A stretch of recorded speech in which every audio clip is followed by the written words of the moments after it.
Mihai al 5-lea pește. În ce dată suntem? În data de 5 a 6-a 2011, ora 13:30. Suntem în direct. Mamă, fâs, cum îi face unchița. La zita pasă.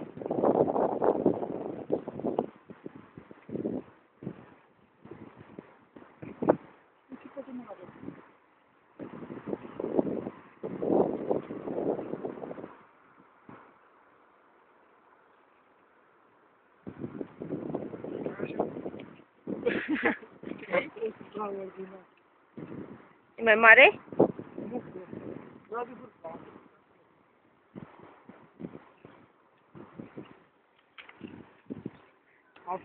Alfunța. Două dracu. Păi două dracu, Alexandra, n-am cum să-mi scot. Băi, și era bătrân, bă. Ce se întâmplă? O, după aia, după aia, după aia. Hai să vedem, nu poate mult.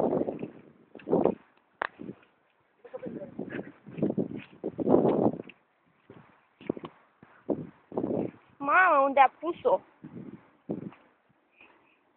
Acum e operațiunea scoatere undiță din apă.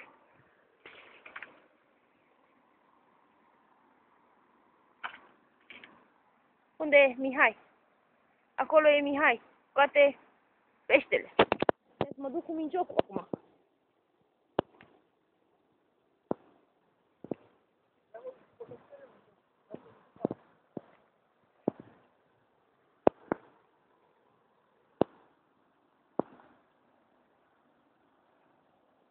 De acolo se zbate, e în viață. Mihai încă respiră. E bine?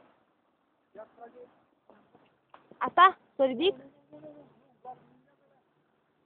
Să mulinez?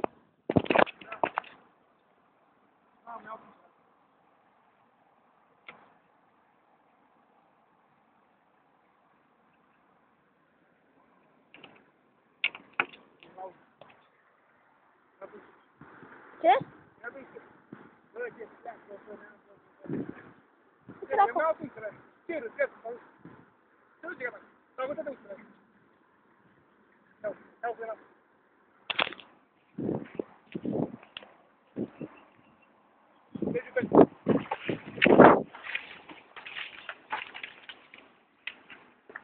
Unde-i?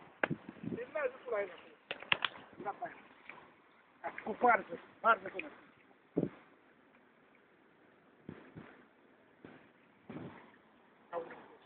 Aoleu, mama mea.